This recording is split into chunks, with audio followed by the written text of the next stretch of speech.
चलो, घर भी आ गया। इतने दिनों के बाद मैं अपने मायके आ रही हूँ। माँ के जाने के बाद तो मायका जैसे छूट ही गया था, लेकिन भाभी ने मुझे बुलाया तो मुझे बहुत अच्छा लगा। इतने दिनों के बाद अपनी भाभीयों से मिलूंगी, वो भी कितनी खुश हो जाएंगी मुझसे मिलके। चलो, अब उनसे मिल लेती हूँ। बेचारी सुबह से मेरा इंतज़ार कर रही होंगी, मुझे आने में भी कितना लेट हो गया।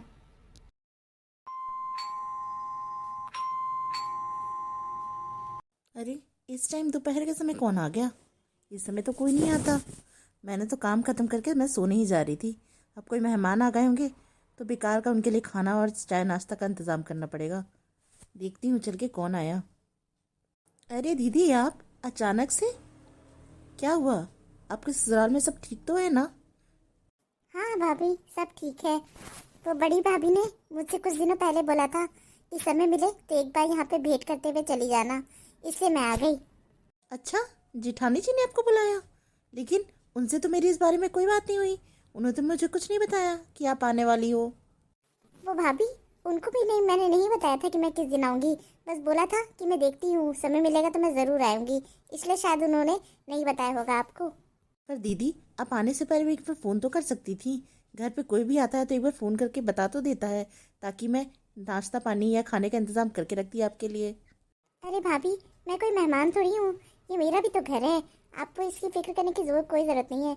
मुझे भूख लगेगी तो मैं खुद से भी बना के खा लूँगी। दीदी, शादी के बाद तो मायका एक तरह से पराया हो जाता है। बेटियां तो यहाँ पे केवल मेहमान बन के आती हैं। फिर भी आपको एक बार बता देना चाहिए था। सॉरी भाभी, गलती हो गई। आइंदा से जब भी आना होगा मैं आपसे पूछ लूँगी और बता के ही आऊँगी। इस बार के लिए माफ़ कर दीजिए मुझे। ठीक है, कोई बात नहीं। अब आ ही गई हो तो आओ, जाओ अंदर बैठो। चाय नाश्ता तुम्हारे लिए लेके आती हूँ। नहीं नहीं भाभी, उसकी कोई ज़रूरत नहीं है, मैं खुद ले लूँगी। आपको बुरा लगा, मैं जान रही हूँ। मुझे माफ़ कर दीजिए भाभी, मैं ऐसे बिना बुलाए आ गई। आपकी गलती नहीं है दीदी। दीदी, गलती तो जिशानी जी की है। अगर उन्होंने आपको बुलाया तो कम से कम मुझे बता देती। पूछना तो उन्होंने ज़रूरी नहीं समझती मुझसे वो। अरे क्या हो गया? क्यों इतना शोर हो रहा है घर पे? अरे प्रिया, तुम आज ही आने वाली थी? तुमने बताया नहीं मुझे। तुम तो बोली थी कि कुछ दिनों के बाद आओगी तुम। हाँ वो भाभी, बच्चों की स्कूल की छुट्टी थी तो सोचा आज ही आ जाती हूँ। लेकिन मुझसे एक बड़ी गलती हो गई कि मैंने आपको और भाभी को फ़ोन करके बताया नहीं, इसलिए भाभी मुझसे गुस्सा हो गई। अरे प्रिया, इसमें ऐसी कोई गुस्सा होने वाली बात नहीं है। ये भी तो तुम्हारा ही घर है। तुम जब चाहो आ सकती हो, जब चाहो जा सकती हो। जिठानी जी, ये तो बहुत अच्छी बात कही आपने। आपने इनको बुला भी लिया और मुझसे पूछना तो छोड़ो, बताना भी ज़रूरी नहीं समझा। अब खाना वाना तो मुझे ही बनाना पड़ेगा, क्योंकि आप तो केवल ऑर्डर जमाने का काम करती हैं। छोटी, तुम्हें उसकी फिक्र करने की ज़रूरत नहीं है। अगर प्रिया को मैंने बुलाया है तो उसकी सारी जिम्मेदारी भी मैं ही लूँगी। और तुम्हें उसके लिए कोई भी चाय नाश्ता या खाना बनाने की ज़रूरत नहीं है। मैं उसके लिए खुद बनाऊँगी। रहने दीजिए दीदी, ये तो बस बोलने की बात है। आप वैसे भी कोई भी मेहमान आता है तो बस उनके साथ गप्पे लड़ाती हैं। सारा काम तो आप मुझसे ही करवाती हैं। छोटी, यहाँ प्रिया मेहमान नहीं है। प्रिया हमारे घर की सदस्य है और मेहमानों की बात अलग है। और तुम इस तरह से मुझसे बात नहीं कर सकती, समझी? आखिर मैं तुम्हारी जेठानी हूँ। तो दीदी, जिठानी है तो आप अपनी चलती चलाएंगी? मुझसे बिना पूछे मेरे ही घर में आप किसी को भी बुला लेंगी? किसी को? तुम्हें हो क्या गया है छोटी? प्रिया किसी को है क्या? प्रिया इस घर की बेटी है। उसके माँ बाप नहीं है तो क्या हुआ? हम दोनों भाभियां तो हैं, उसके दोनों भैया तो हैं। आज भी उसका उतना ही हक है जितना कि शादी से पहले था और उसके माँ बाप के रहते हुए था। समझी तुम? भाभी प्लीज़, आप लोग दोनों मेरी वजह से मत झगड़िए। मेरी ही गलती थी कि मैं बिना बताए आ गई, और बता के भी मुझे नहीं आना चाहिए था। मुझे ये समझना चाहिए था कि माता पिता के बाद मायका पराया हो जाता है और मायका छूट जाता है। नहीं प्रिया, ऐसी कोई बात नहीं है। तुम आज भी इस घर की बेटी हो और कल जितना ये घर तुम्हारा था आज भी उतना ही है। नहीं भाभी, ये तो मुझे दिख ही रहा है। कहने की बात और मानने की बात अलग अलग होती है। मुझे आज ये एहसास हो गया है कि माता पिता के ना रहते हुए मायका एक कोई भी बेटी को काटने को दौड़ता है। मुझे अभी वैसा फील नहीं हो रहा है जैसे मुझे अपने माता पिता के रहते हुए फील होता था। छोटी भाभी ने मुझे एहसास दिला दिया है कि मैं अपने घर में ही मेहमान बन गई हूँ, और मुझे बिना बताए इस घर में आने का कोई अधिकार नहीं है। नहीं दीदी, मुझे माफ़ कर दीजिए।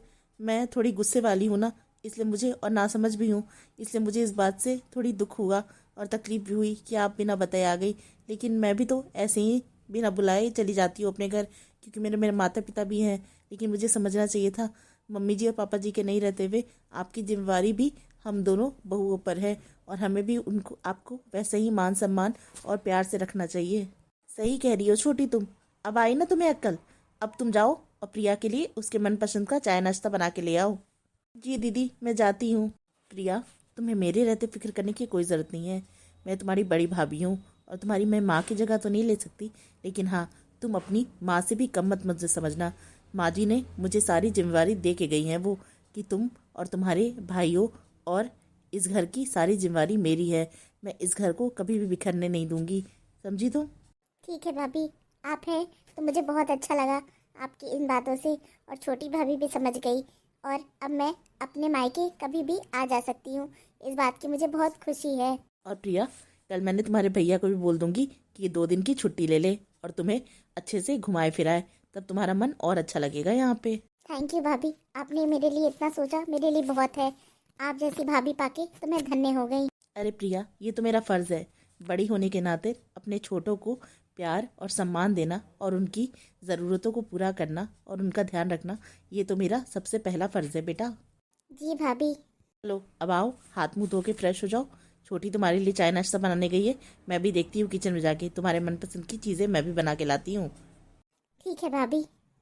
दोस्तों, अगर आपके भी घर में सामान्य परिस्थिति है कि लड़की के माँ बाप उसके घर में नहीं है और वो मायके आती है और उसके साथ बुरा व्यवहार होता है, तो आप भी बड़े होने के नाते उस घर को एक संजो के रखें और उससे